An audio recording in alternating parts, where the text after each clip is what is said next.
இது வந்து பார்த்தீங்கன்னா 12 வோல்ட்டு ஆடியோ வீடியோ, அதாவது 36 16 ஆம்ப்ஸு அண்ட் வந்து ஒரு 230 வோல்ட் வைண்டிங் வந்து உங்களுக்கு டிவிக்காக வரும். அதாவது வீடியோ பர்பஸ்க்காக ஒரு 230 வோல்ட் வைண்டிங்கு.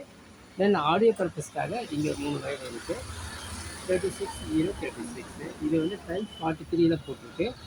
3 இன்ச்சஸ் கோரில் 4 சப்பு வரைக்கும் லோட் பண்ணிக்கலாம். வோல்ட் ட்ராப் வந்து உங்களுக்கு ஒரு மேக்ஸிமம் ஒரு 24க்குள்ளேயே முடிஞ்சிடும். ஏன்னா நீங்கள் ஃபஸ்ட்டு சப்பு போடும்போது 36 32 ஆகும். செகண்ட் சப் போகும்போது அனதர் 2 வோல்ட் ட்ராப் ஆகும். அனதர் சப் போடும்போது இன்னொரு வோல்ட் ட்ராப் ஆகும். அட் ஃபைனல் ஸ்டேஜில் வரும்போது பார்த்தீங்கன்னா மேக்ஸிமம் வந்து 24 வோல்ட்டுக்குள்ளே நிற்கும். நீங்கள் எஸ்டிகே வேணாலும் லோட் பண்ணிக்கலாம், அதாவது 4 சப் லோட் பண்ணுறதா இருந்தால்.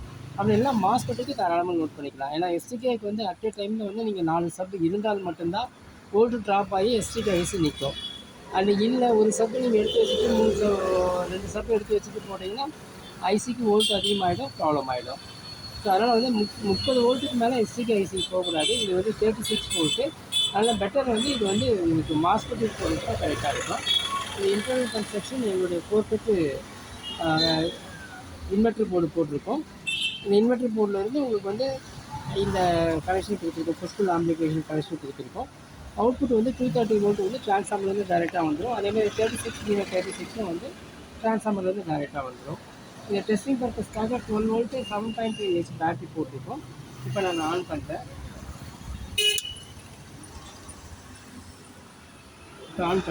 இப்போ வந்து பார்த்தீங்கன்னா இதனுடைய வோல்ட்டை ரீட் பண்ணுறோம்.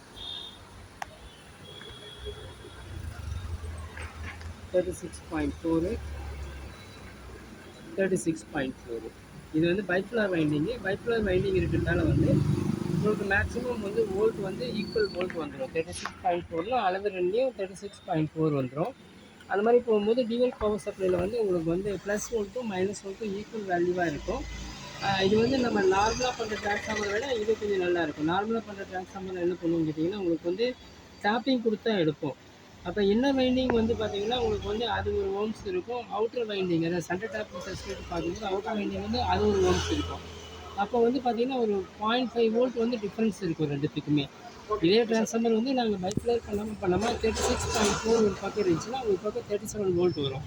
ஸோ அந்த மாதிரி வரும்போது ப்ளஸ் வோல்ட்டு கொஞ்சம் அதிகமாகவும் மைனஸ் வோல்ட்டு கொஞ்சம் கம்மியாகவும் அந்த மாதிரி உங்களுக்கு கிடைக்கும். இப்போ இந்த மாதிரி இன்வெர்டர் டிரான்ஸ்ஃபார்மர் அந்த மாதிரி பிரச்சனை இருக்காது. பைப்லர் வைண்டிங் ஈக்குவல் வோல்டேஜ் வந்து அவுட்புட்டில் கிடைக்கும். அதனால் வந்து உங்களுக்கு plus volt and minus volt வந்து ஆம்பிளிஃபையருக்கு வந்து ஈக்குவலாக ஒரே வோல்டேஜ் இருக்கும், வேரியேஷன்ஸ் இருக்காது. இந்த மாதிரி ஆம்பிளிஃபையரோ இல்லை ஸ்பேர்ஸோ வேணும்னா என்னை கான்டாக்ட் பண்ணுங்கள். தேங்க்யூ.